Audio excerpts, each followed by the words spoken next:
What lurks behind this unassuming storefronts in Cleveland, Ohio?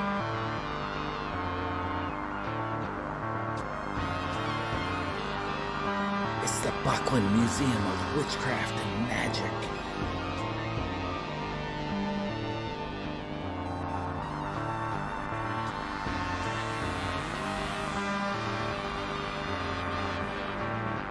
Learn the history of Wicca and the tale of those who brought it to the United States. See the tools of magic, once used by practitioners of the arcane arts.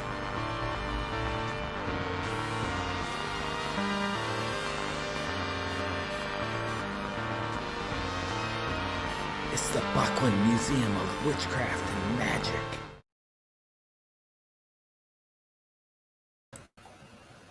Welcome back to the Buckland Museum of Witchcraft and Magic, Cleveland, Ohio. This is our live Frankenstein radio controls broadcasting out of a spirit trumpet floating around inside of the gallery space. Trying to think, I think I might have some business coming up. Let's see. The Haunted Garage Sale is July 31st. I think we're not going to be around for it, but you should check it out. Anybody in the Cleveland area, it's a great time put on by the Cleveland Haunt Club. Let's see what else we got going on. Well, we got that. Too early to talk about that. Can't really talk about the incredible. So it's Stephen Romano's birthday. A lot of people here might know Stephen Romano from things that we've done with him here. We're planning something that involves one of the great American visionary artists. That's coming up in the future. I'll tell you about that later. But it is Stephen Romano's birthday, so happy birthday, Stephen Romano. Other than that, I think we really should talk about our guests here, Julie K. Gray, a photographer extraordinaire, and Timothy Shaw, one of our friends who's a great explorer of the mysteries. We love Julie's photography. We love Tim and all his interests. We decided to combine the two of them into a bit of a, Voltron mega show that's going on in our side gallery. And that is up. It was supposed to close tomorrow, but I like it a lot. I think I'm going to keep it up until Saturday, July 3rd. So there's still a couple days for you to see it. Closed 4th of July, because why would I want to be here on the 4th of July? All right. Welcome to the Buckland Museum of Witchcraft and Magic. Welcome back. Can I hear everyone? Tim? Yes, you can. How you doing, Stephen? May I say that your hair is like amazing. And Julie, you are lovelier than the last time I saw you. And may I say that we're all not that sweaty except for Stephen, because I'm hiding in my office in my basement with AC. And poor Stephen, he's having Stephen, your hair's magnificent, but looks like you're having a little bit of a rough day. That's all I'm going to say. Just a little rough day. Well, I had it in a ponytail, but I'm not ready to rock it on the on screen yet. So Connie is saying hi. Hi, Connie. Let's see. Michael Reardon says, greetings, my friend. Greetings, Michael. Good to see you. Talk to Jill about your party. Kelvin Frazier says, good evening, and a good evening to you, Kelvin. How you been, buddy? So, Julie, what's going on? Where are you? I'm in Maine right now on my sweaty hot porch. How's that going? What's the temperature like out there? It's like mid-80s right now, so, kind of gross for Maine. So we heard that there's some... So, Julie, I guess I should introduce you to our viewers here. You are a photographer. You are a spiritualist. You were recently double ordained, or were you previously ordained, and now you're ordained again? So now you're officially the Reverend Julie Gray? On the same day, on the summer solstice, I was ordained through interfaith and also as a spiritualist minister. Oh, wow. Right in Lilydale. Yep. Oh, how cool. So yeah. Timothy over here, he has all sorts of stories about Lilydale. And I thought that was kind of why it'd be kind of cool to combine the two of you for the show that we have going on right now, Beyond the Veil, Chat with Dirk. What do we call it? Spiritualist, self-portrait, spiritualist and ephemera, something like that. So, and stuff, lots of stuff. All right. So, Julie, can you tell us a little bit about your photography process? Yeah, sure. So about 12 years ago, I had a near-death experience, and since then, all of my art's been about the afterlife, about questioning what happens after we pass. You know, obviously, I have more opinions about that nowadays, being a spiritualist minister. But yeah, I basically dress up as a ghost in the kitschy white shroud and take a bunch of self-portraits. And we really, really fell in love with your photography when you first showed it to us. So I'm going to point out my favorite photo in your show here, the one that gets the biggest reaction from our guests. What can you tell us about this? I think I can hear one of the individuals in this photo right now. So that is at Lilydale in the pet cemetery. And I took that, I think, November 1st or 2nd. And yeah, that's my little dog, Harvey. So I ghostified both of us for the double exposure. And yeah, it's all in-camera double exposure with the help of my friend that was clicking the shutter. Oh, very cool. So when, what kind of idea are you trying to express in this photo? Because I have my own ideas, but, you know, I'm very curious about yours. You know, it's the photos in general are supposed to be pretty goofy. I feel my work is clearly about, like, you know, subject matter that's not easily discussed among the masses. In, you know, this society, North American culture, a lot of people don't really discuss death. So I try to, with all of my work, make it kitschy, use like childhood craft for my sculptural works, or, you know, straight up ghost shroud, because that's pretty goofy. So just kind of give it a lighthearted feel to the works in general. And I figured, why not incorporate my dog? Because, you know, I feel animal spirits do cross over, and they're there to greet us on the other side. Right. Yeah, I agree. And that's one thing I really like about the playful nature of your photographs. It's because, yeah, we don't really talk about death in this culture. Yeah. So, all right. So, Diane. Oh, hi, Diane. How are you? The dog photo is one of my favorites, too. The lighting is beautiful. Diane actually was my photo assistant when I was in Lilydale for that 2-week period. So she did a lot of clicking. Yeah. Hi, Diane. Nice to see you in here. Okay. We have a hi from Cindy Lynn. Hi, Cindy Lynn. How are you? So, Tim, when you see Julie's photographer, what do you kind of like think about as somebody that's been interested in spiritualism for like pretty much all of your life? I'm going to tell you right off the bat, I absolutely love them. I fell in love with them when you told me about Julie. I think we did a Zoom thing, and when I saw her website, I said, that's fantastic. And the reason why I like it is the fact that, you know, I mean, back in the day, spirit photography was huge. You got the Mumler photographs, and you got the different collections out there. And I went, and of course, I mean, being me, I mean, I've lived through way too long of spiritualist things. And when I say things, I mean, I've seen genuine miraculous stuff, and I've seen basically carny tricks. And I absolutely love the fact that these were whimsical, and they're not trying to pull the wool over anybody's eyes, and they're beautiful, and people don't get that. And also it's a double-edged sword, because not only are they whimsical, but they're very poignant, because we have to go and always think to ourselves, what is death? What is death?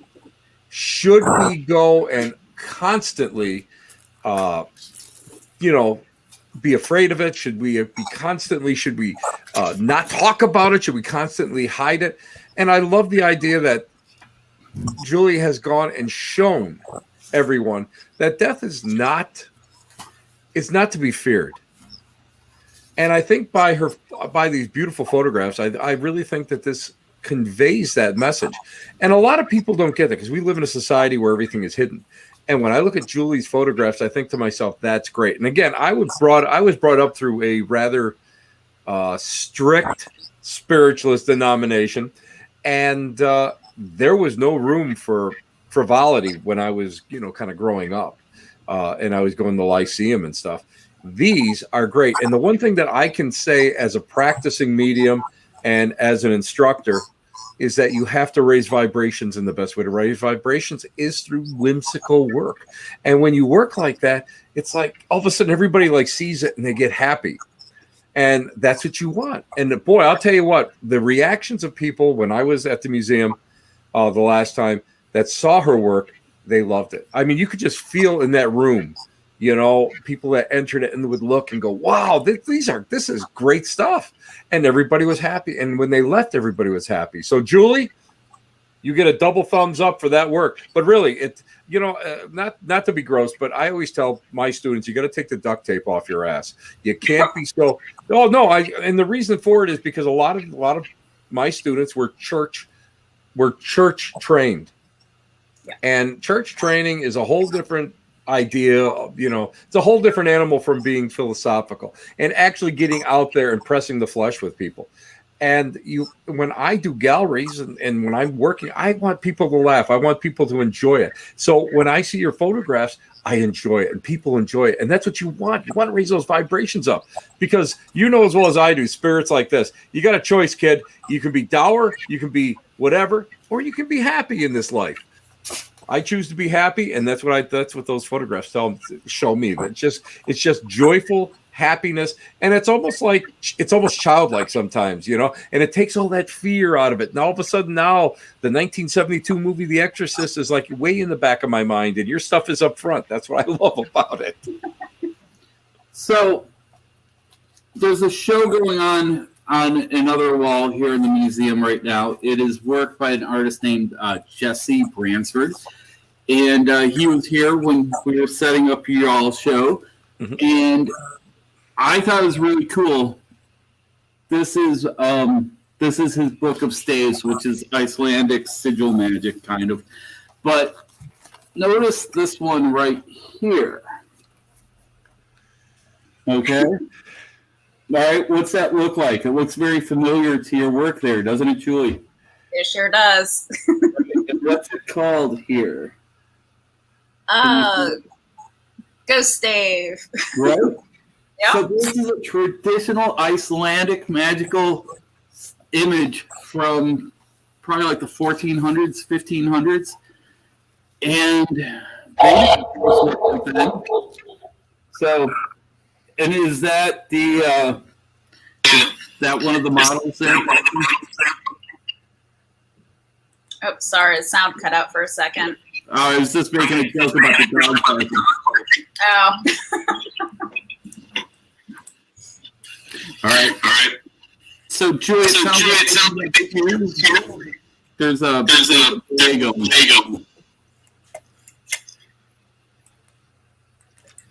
So, yeah, there is a delay going between the posts. Do you have maybe like another browser open, Julie? Yeah, I don't have anything else open. I don't know why my sound's cutting out. All right.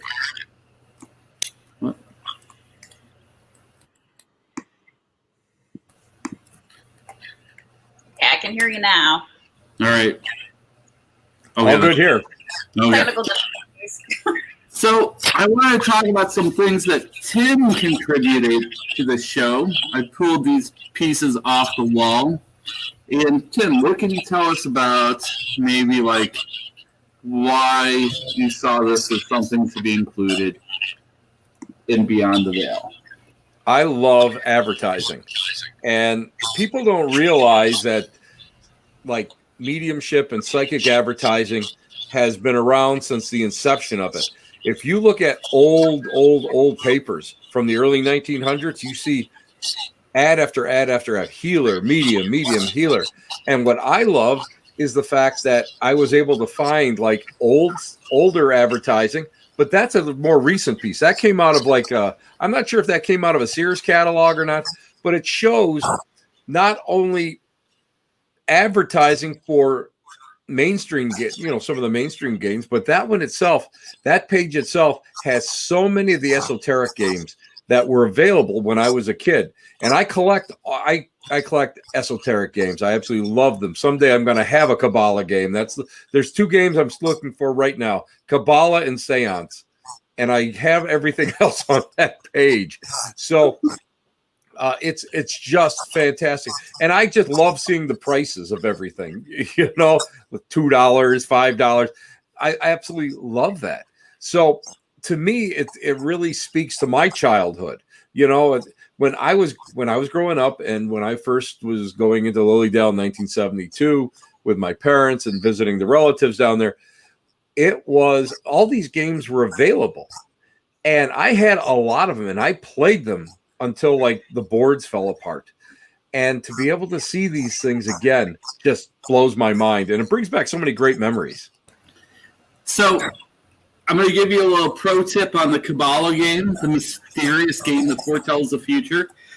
You find them on eBay, right? And they'll have missing pieces. Mm-hmm. So what you do is you buy one that has these parts, and then you buy one that has those parts. You combine them, and then you have a $500 package. Yeah, so, exactly. Yeah. That's exactly, because right now those games are high. I've been cruising the estate sales and antique auctions here in Western New York, and the cheapest one I found was $75 incomplete, and the most expensive one I found complete in a box set is it looks like it just came out of a store, was $1,400. Yeah. So I'll get one though, and I won't pay. I'm not paying retail. So I want to ask you about this one here. Is this cool? Elmer E. Knowles. He's British. He was a British psychic medium, and that's an example of a magazine article or a magazine advertising that you could go and you could either write to him, and sort of like we have now. It was like a correspondence course sometimes. So it was a lot of fun to be able to, people were interested in it back in the, that's roughly from the about 1933 to 35. So that piece was something that just shows you the interest that was here in the US and UK at that time, how much these people just loved it and were absorbed by it. And a lot of times people would go and get correspondence courses because of the fact they were all good Christians and they all went to church on Sundays, but they wanted to explore the mysteries a little bit more, so they could do it in the privacy of their home, their own home with a couple of people, almost like a home circle. So first of all, our founder, Raymond Buckland, who Tim knew, he had his own correspondence course back in the 70s and 80s. Sometimes I'll find ads for him in the back of Fate magazine. Yes. And sometime when you're up in Cleveland, I'll bring you over to my house sometime, and I'll show you my personal collection of correspondence courses that I've collected over the years. That's awesome. There's some really, really cool ones, especially the ones from the metaphysical schools that were here in Cleveland are very interesting because they're all exercise more and eat more vegetables, which really isn't a very Cleveland thing. All right. So I also love this one right here. Know your future. Doesn't everybody want to know their future? Well, those are handbills. Those would be a lot of times you would have at county fairs, you would have the gypsy tents, or you would have local people that would be walking around. It's sort of like being on the Vegas Strip where everybody's giving out those escort ads, But that's what they would do. They would actually give those out to people going through the county fairs, and also those were they would tack them up in different, bars and different other locations. And that's how they would go, and they would bring in business. And you can see on top of there, those two pieces, those two little cutouts. And that's just the way I got them. Those two cutouts, those are from, I believe, if I'm not mistaken, about 1890 to about 1905. Those are the little advertisements that you would find in the paper. And even here in the U.S., I mean, I found them probably for mediums and healers in every small newspaper and large newspaper from in that time period. And you have to also remember that a lot of these were done by women, and the advertising was to bring in, clients, because they had they couldn't have a different source of revenue. Yeah. The women were shuttled here, I mean, it was terrible. And they had, very little rights.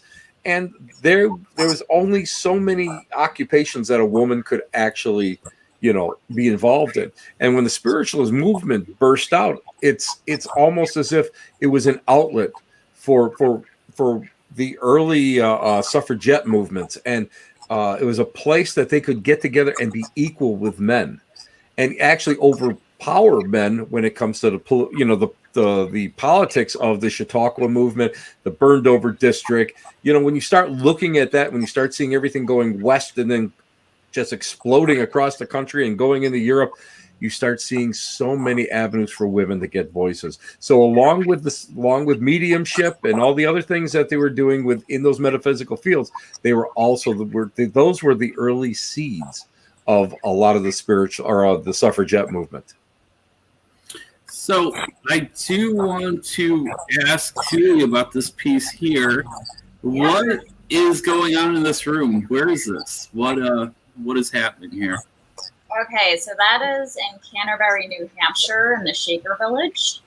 And that is right in their meeting house, where they would have like all night dance-a-thons, kind of, where they would have these organized dances and conjure spirit, and they would say that their bodies would be overcome with spirit, which would let them dance all night long into the early morning hours.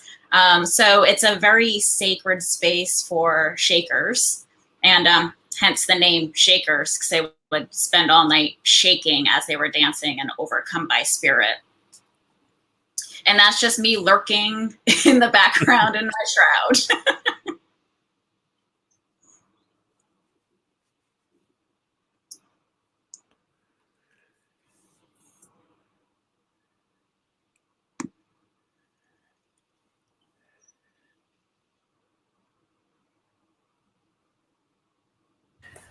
So I don't really know a lot about the Shakers.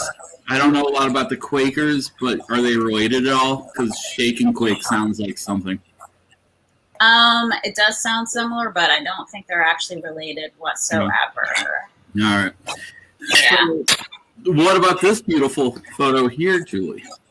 That one was also taken in Canterbury Shaker Village, just off one of the walking trails past their pond. And I was lucky enough to be able to spend a week there and kind of explore the grounds. And, this was it was, I think, June of 2020. And so things were still really shut down. It was pretty much just me and one other artist there on the grounds making work.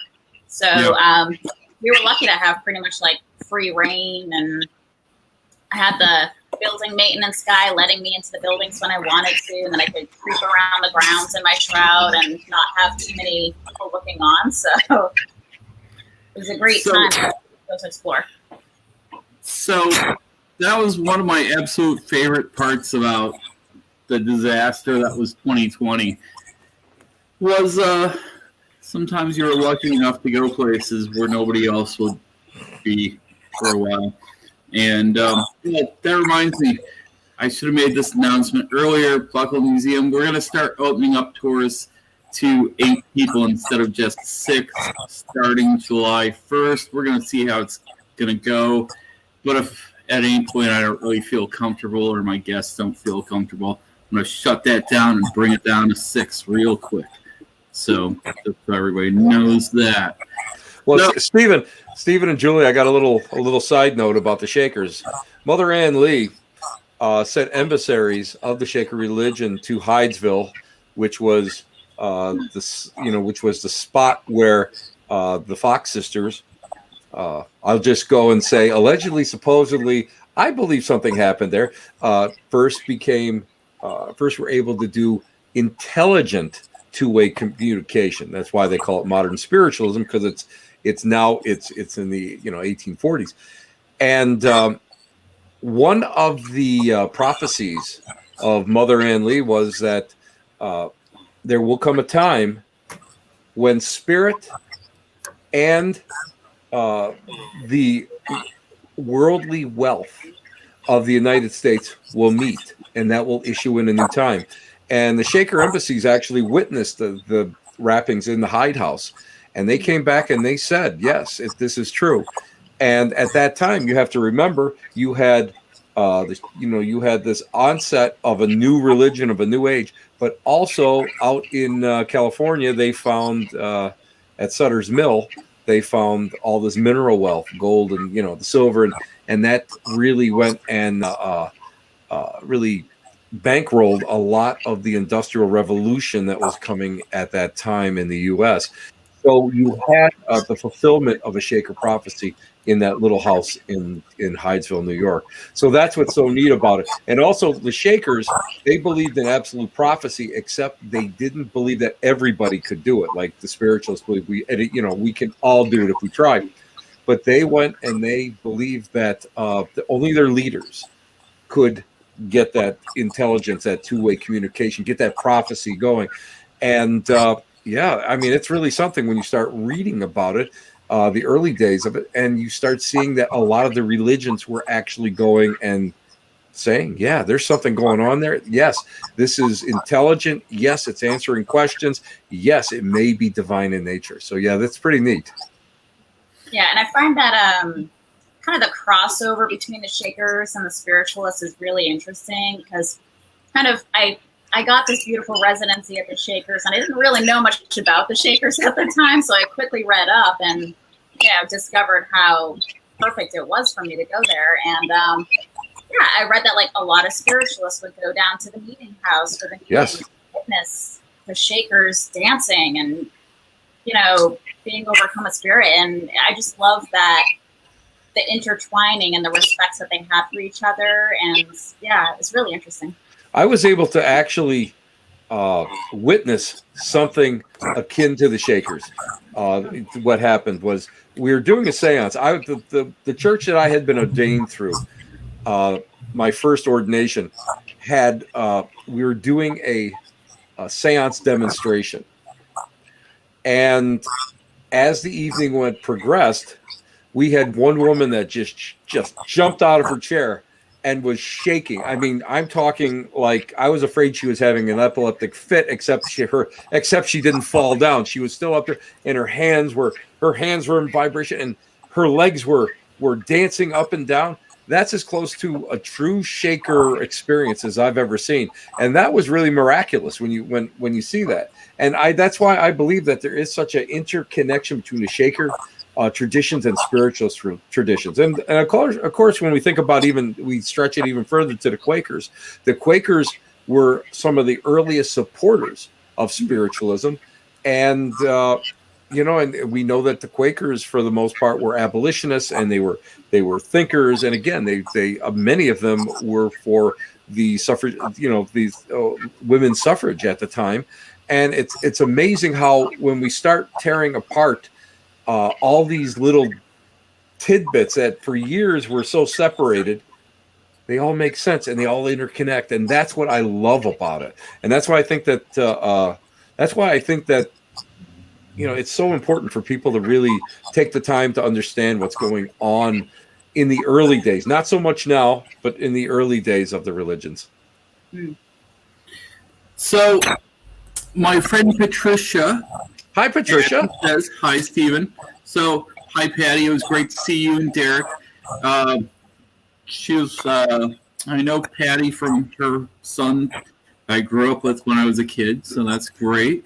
Todd Fife says, Steve, if you ever take a smoko and come down to Kentucky, oh man, those are few and far between lately. But about 20 minutes from me is one of the 2 Shaker villages in the state. Well, Todd, I really want to come see you down there someday, so maybe. Let's see. Gina says, hi. Hi, Gina. And Damien says, salutations. Hello, Damien. So, Julie, what are you working on these days? Anything cool? Are you still continuing? Is this a revealing process? Are you still continuing to do self-portraits as ghosts? Is this like something that you're going to be like, people are going to see your work like years from now, they're going to be like, oh, it's the self-portrait as ghost lady? Like, yeah. I mean, I definitely am going to continue. It's a little bit more difficult in the summer months wearing the shroud. Yeah. The shroud. But yeah, I'm definitely going to continue those. And I'm working right now on a lot of like 3-dimensional works, beading, embroideries, things along those lines. Yeah, those are really cool. And I wanted to talk to you about maybe doing some, showing some of that work here in the future as well. That would be awesome. Very cool. I'm into it. Yeah, let's see if I can pull up your website here and show it. So, what about you, Tim? What are you working on these days? Well, right now I am boots on the ground at several haunted locations. I'll just say that. And I am working on actually 2 new books. And I'm trying to go and I'm looking at the theaters. I'm looking at haunted theaters. I'm getting a chance to explore quite a few of them.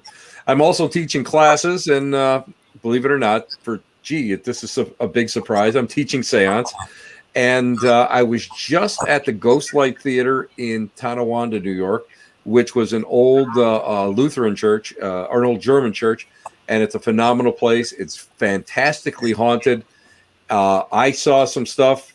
I was just like blown away. We got an ID on someone that I had saw there Saturday night, and they asked me to come back and to do a private seance on the stage there. So that's going to be an amazing thing. And you know me, Stephen, I've always got something going on. So you know, I got to come out and I got to collect. I'm a collector. I'm like you.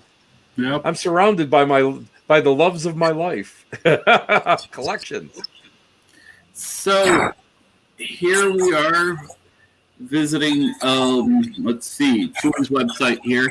And here's some of our 3-dimensional work.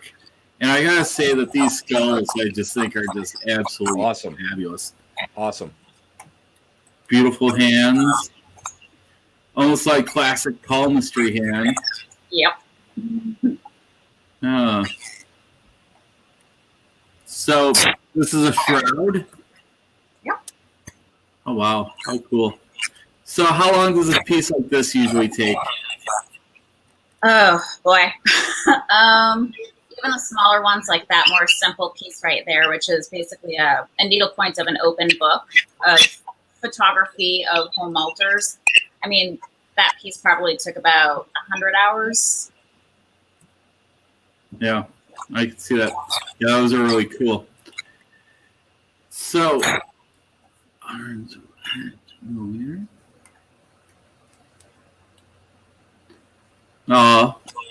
footprints. Yeah. Wait. So we want to go back to the self-portraits of ghosts.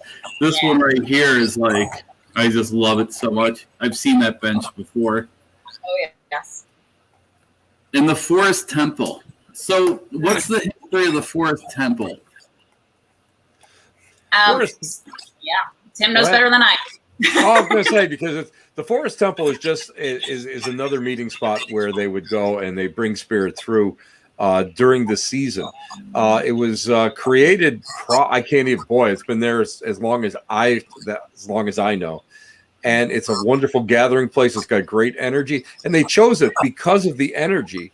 And it was at one time within walking distance of the Fox Cottage after they had moved it from Hydesville, New York, and they had put it, at right next, well, a little ways away from that, and people could actually come in there and be able to go, and they could see spirit, or they could experience spirit working, and then they could go into the Hydesville cottage, and they could actually, up until it burned, you could still get wrappings, because they used to have something called the wrapping beam in the. It burned, yeah. It unfortunately, they think it was an electrical fire, but that same year, there were several mysterious fires at spiritualist camps. Maine had a couple. There was one in Indiana that had a couple, and then that location burned. And the weird thing is that Mr. Drummond, who had the land where the original Fox family house was, the cottage was, had actually built a replica of the cottage on the original site, on the original foundations, and that burned. He rebuilt it, and that burned. And they don't know about. They're not sure if the second one was arson or not. But the nice thing about it is he and his wife are actually buried at the site, where he loved that, and he loved spiritualism. So it's so poignant that happened. Well, I always thought Mr. Drummond was a stand-up guy. He took in those two kids, right? Drummond was a good guy. I don't care what anybody says. There's some scuttlebutt out there, but of course, I mean, if somebody looked close enough to the three of us, I'm sure they can find something that they could argue about. Except Julie, because Julie's beautiful and she's a saint and everything. But Stephen and I know. So this is one of the photos that's on display right now, Julie. Anything you tell us about the Blue Room? Yeah, so that one is taken at the Jewel of the Lake guest house, and I've spent many stays there, especially last year, and I've gotten to know the owner, Teresa, pretty well. She's great, and she let me play around in her house, so that was great. And right, the rooms next door, I would have taken a few photographs in there as well, but I've never caught more intense orb action in my life. Literally, with the lag with the iPhone where the flash is lit and your camera takes a second to focus and then it takes the picture. Even in that split second, you can just see them moving towards you, with your naked eye. They're just moving all around, and they're huge. So it's a pretty magical place. So we brought up Lilydale quite a bit here. Can you guys both kind of tell our viewers what Lilydale is? Sorry about that. I don't know what you're saying. I'm having trouble hearing you, brother. All right. Ghost in the Machine. Hold on a second.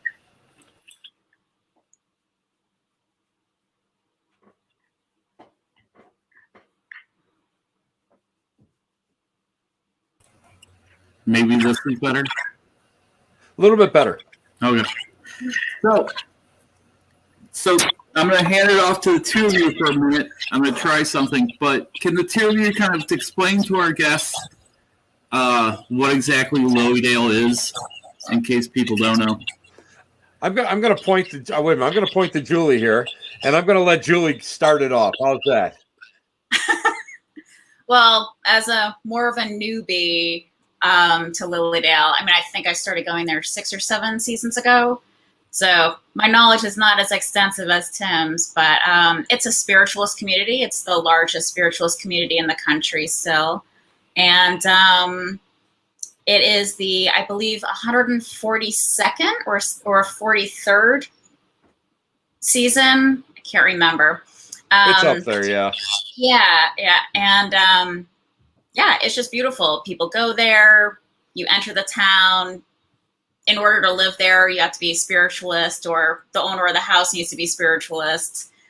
There's many mediums that live on the ground. Obviously, not every spiritualist is medium. Not every medium's a spiritualist, but you can get readings there. You can go to public services out in the beautiful grounds. And it's just it's lovely. You enter the gates and it's like electric. It started off as a tent camp, actually. You know, people would take the train so far, and then they'd have to go in by, you know, horse and buggy, and people would end up staying there for the entire summer. And eventually the first building, I believe, was the Leolan Inn, which is just outside the gate.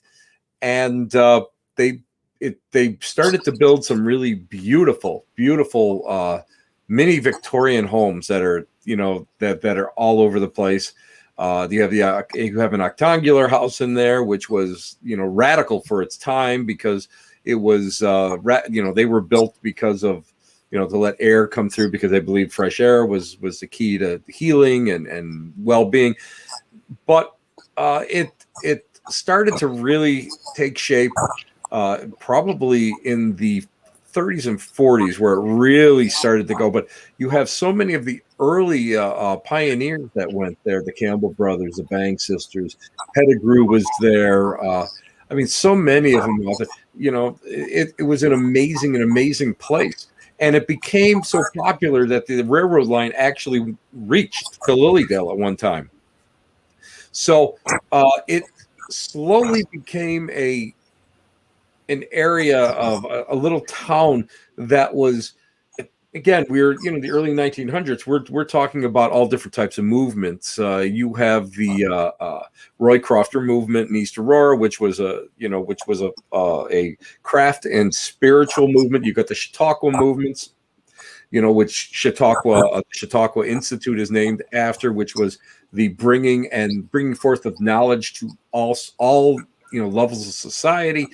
And Lilydale was there, and it was that type of thing. And it became a central point of spiritualists and those seeking some kind of spiritual enlightenment. And again, I talked about the suffragette movement. You had Susan B. Anthony that stayed there, and many of the early women of that movement would come to Lilydale because they were allowed to speak. And a lot of people don't realize that where there's a little place. It's called Inspiration Stump, and there's a concrete stump there. They took the top off. There's no stump. There's no tree stump inside, because that was the old legend that they concreted it in.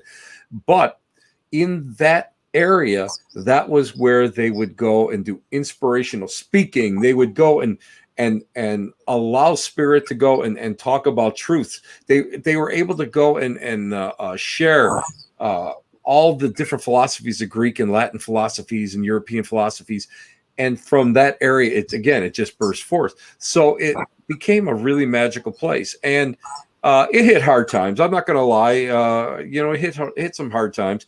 There's some, frauds. And, I was probably one of the last of the generations to actually see unbelievable mediums, the mediums that were just, would take your breath away. I mean, I've seen people go into trance and have one voice come out of their mouth and the second voice come out of their solar plexus at the same time. It's not ventriloquism. And of course, back then, there was no such thing as very small speakers or anything like that. But then on the flip side, I've seen questionable people, and I'll leave it at that. Questionable people.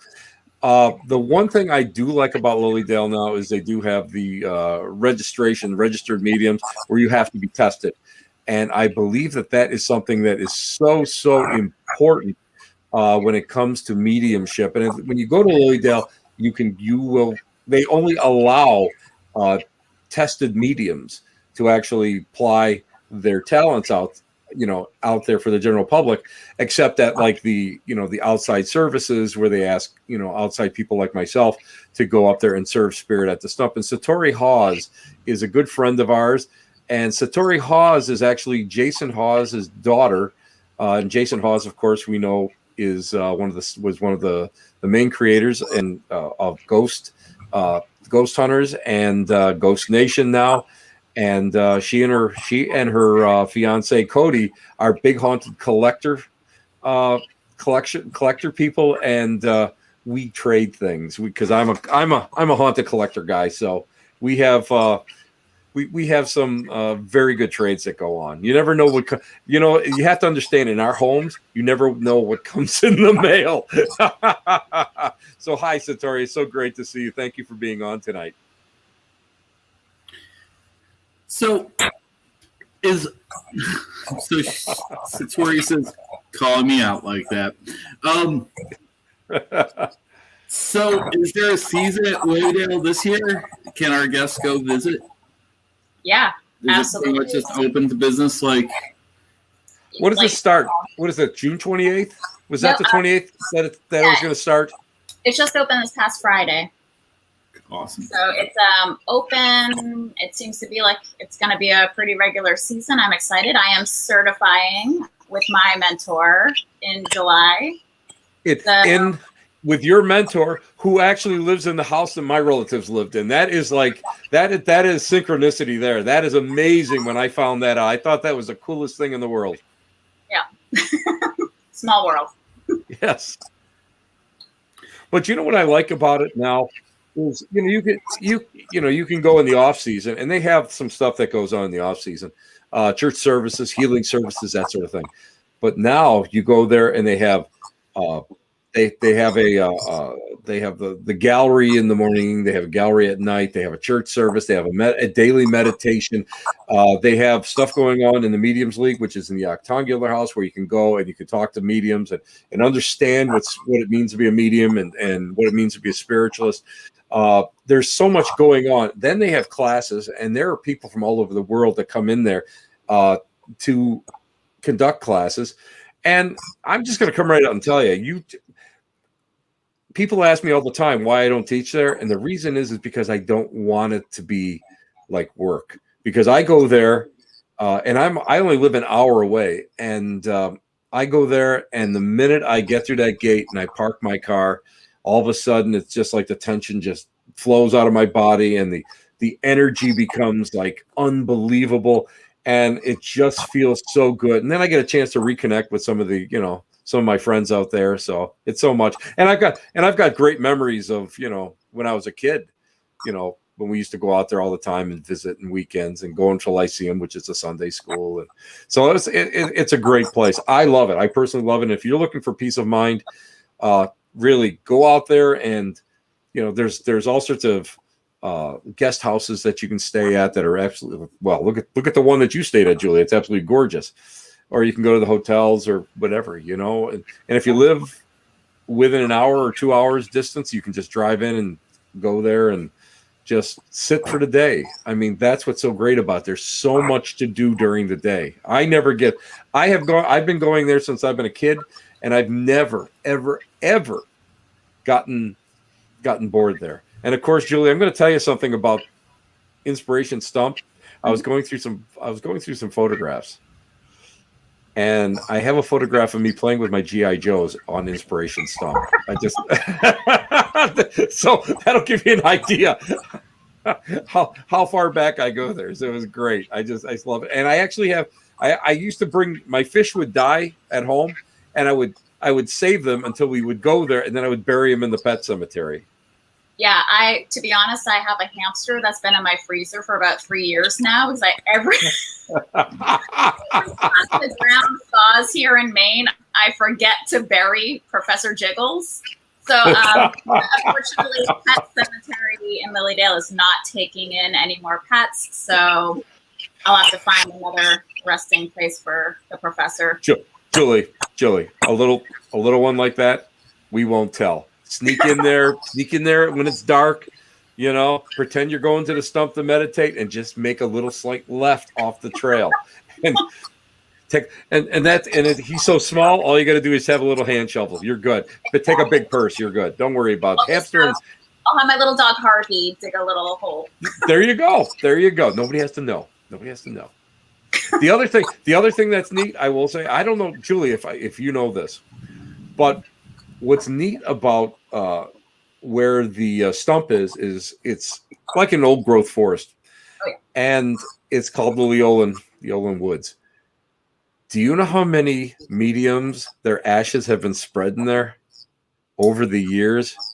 I'm sure a bunch. And I was The tiles, Right. with the names, are those ashes actually there? No, that was if I'm Like- not mistaken, that was like for a fundraiser to get that set up.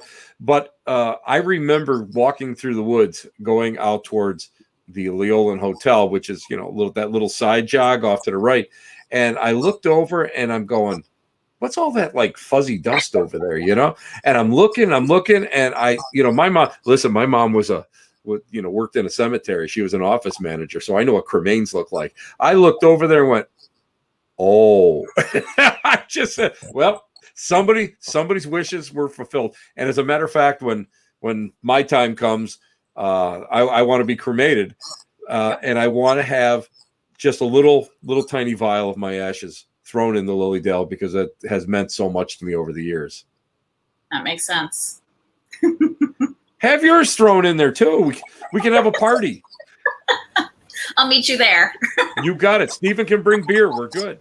So I'm thinking that I'm going to get to Lilydale at the end of July for Shannon Taggart's symposium there, which looks absolutely fantastic. Yeah.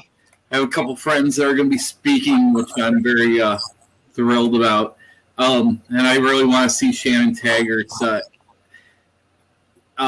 lecture, Metaphysical Michael Jackson, with the idea that Michael Jackson's the most popular individual for people to try to contact now, because he was just such a person of he was in another world when he was still alive, right? So, I know somebody that was doing automatic writing, and did contact work, and she sent it to a representative of the family. And there were there was like 2 or 3 things that nobody really knew about that they could verify that came through, and they were very impressed by that. So yeah, I believe that. Listen, if anybody, there's 2 people that should have came through: Houdini and Michael Jackson. I'm just telling you right now, those are the 2 people that should have come through by now at least. Yeah, I don't know. I'm holding out for David Bowie. I think that would be the best. I agree there. Space Oddity. Yeah, that's the way it goes. Not that I would listen to that music, but No, you're not a hippie at all. It's real. Yeah, so that show is going to be cool. Or the symposium there at the end of July. I'm planning on going out there for that. Hopefully. I don't know. We're just so busy at the museum. It's kind of hard to break away. But I've got a good employee. I'm looking for another one. But if we live closer, you know where we would be. No, yeah. We'd be working cheap. Like this. Don't worry about it.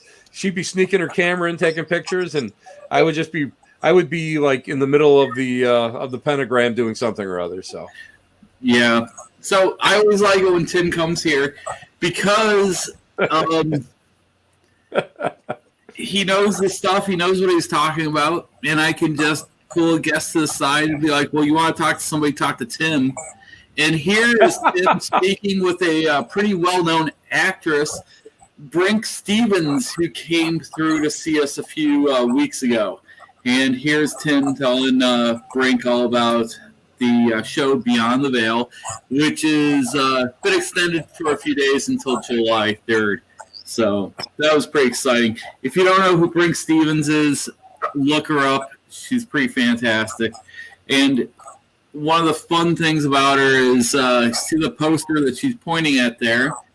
That's from 1972, but they recut scenes in 1983, and she's actually in those scenes. Why do we have this poster on the wall? Because our founder, Raymond Buckland, was actually the technical advisor for the film. So they made sure that they got the witchcraft right, which I thought was pretty darn cool. So you never know. That's what I like going to your museum. I'm going to be honest with you. I travel, you know me, I travel all over the place, and I'm bumming around somewhere. But when I come to the museum, I never know who I'm going to run into. I never know what you've got going on there, because you always have something fantastic going on there. But it's funny because he'll just go and say, "Wait a minute, let him talk to you. And then he runs off and he takes care of some more guests. And I'm just like, okay, we have over here now, we have these black mirrors, and this is the way black mirrors work. And over here, if you look, look at these Ouija boards. Now, see these Ouija boards?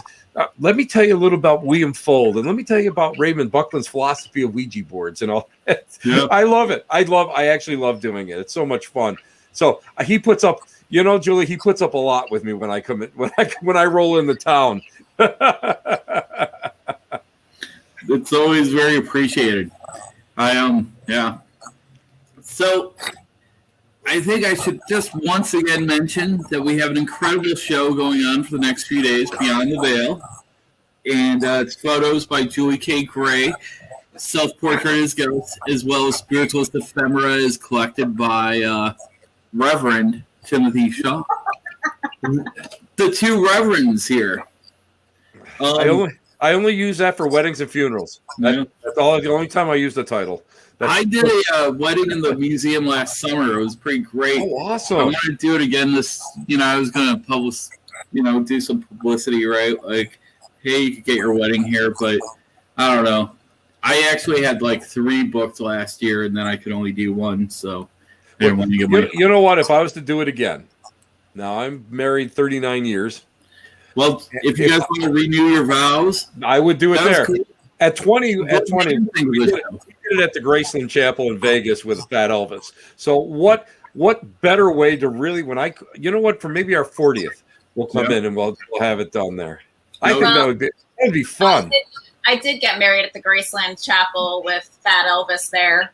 It's pretty fabulous, but if you get married at the Buckland Museum, I'll be there to photograph it. That would be great. Now that would be an event. That wouldn't be an event, Julie. That would be a happening. It would be. That would be a happening. So Luigi Bavaria Midton Monk says, hello, panel. Hello, Luigi. How are you today? Where are you saying hello from? Perhaps the other world. I don't know. I think that's about it. You guys have anything else to add? Anything that you want to, anything that you're excited about? Any breakthroughs and yeah? We'll go with Julie first. Julie? Excited about. Just got some more art show things coming up, and looking forward to hopefully showing again at the Buckland Museum those sculpture pieces. That would be cool. Yeah, those are cool. Yeah, we'll have to figure out something we could do with those because those are really rad. So let's see. Mystic and Researcher here, just tuning in. Well, you awesome. Tuned into the right place, but you're a bit late because we're going to be wrapping up here in just a second. So Tim, what about you? What do you got going on? Well, let's see. I got a casino gig up in Sault Ste. Marie in August, and after that, I will be working here in Western New York. I may be in Vegas in December for another casino gig. I do gallery at them, and I have a bucket list here in the Western and Central New York area that I am out there photographing and collecting stories and collecting all sorts of information from people and interviewing witnesses. And just like Stephen, you can go and hang out with me on Tuesday nights. Where else? On my webpage at the Black Cat Lounge, where the elite meet next to the transfer station. That's the way it works, man. It's all fun and games until someone gets possessed, right, Stephen? Yeah. So who are you chatting with tomorrow? Anyone fun? Tomorrow, actually, I'm not gonna be working tomorrow because I'm gonna be at the Spaccio ceremony and Andy's Peruvian shamanic ceremony. So I'm going to be doing that, and we'll be back the following week. And I don't even know who I'm going to have. Maybe I'll have Steven on. Who knows? We don't know. We'll have to have Julie on someday because Julie, it's like we look for like the cream of the crop, and you have great hair. So I mean, I think we have to bring you on. Not only, but you're very talented, and I think that would be a lot of fun where we could talk about the process and how you look at things. And I love it. Again, Julie, I'm just going to come right out and say it was an honor to share wall space with you. It was seriously, it was just fantastic. I couldn't wait to come back and see it.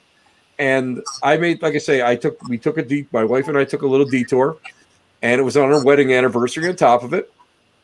And I wanted to make sure I came up, and I just walked in there, and it just blew my mind. It was just so perfect. And Stephen has got a great eye, and I don't know where he gets it from, but it's amazing. It had to be divinely inspired, because I know for a fact that humans could not have matched up everything so perfectly as he did.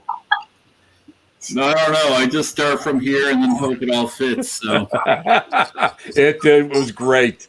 Maybe I do get like blessed by spirit, right? Maybe Ray sits over me and says, just a little bit to the left. No, he wouldn't. Ray would just go like this. Move it. Over there. You know how Ray was. Yeah. So one thing I do want to say is my assistant here at the museum, Cara, she has a great YouTube channel. CuteWitch772 is her screen name. And years ago, she went to Louisdale, and one of the funnest things about her video that she posted on her YouTube channel was running into Raymond Buckland's Corvette there, and really geeking out over it, which I thought was a lot of fun. The greatest thing I ever saw. I'm coming out of a class. We're doing some class at the assembly hall, so I'm walking across, and I'm going to go back to my room at the Maplewood. In comes Ray's Corvette, goes into the parking lot. He gets out, and all these ladies just converged on his Corvette, and they're just like hanging on every word he said. And I just stood there and laughed, because I thought, well, you know what? Someday that could be me. I doubt it, but that could be me. Yeah. He was something. He was a great guy, and I learned so much from him. And he didn't have to take I took classes with him, but he didn't have to take all the time he did. Yeah. To really tell me all his life story and tell me all sorts of great things, and come on my show when I was on CBS radio, and he came on twice, and he was just a true gentleman.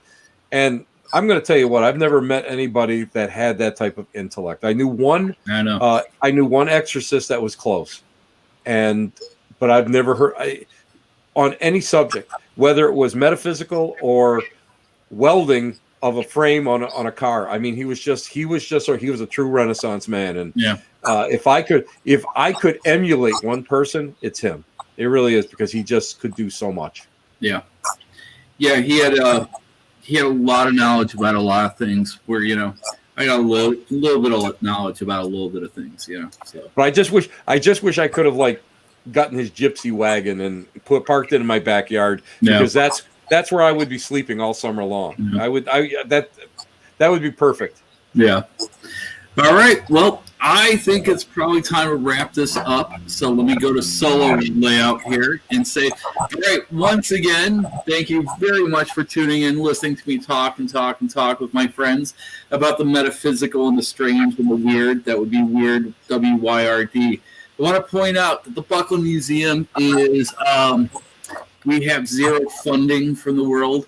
Everything pretty much comes from people walking in, paying admission, that sort of thing. Perhaps if you would like to support us, we have some great t-shirts on sale at our website.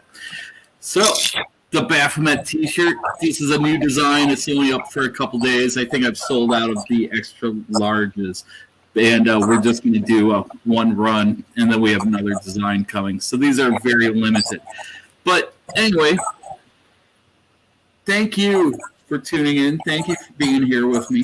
And I want to say one thing to you all before I leave, and that's for you all to stay with you, my friends.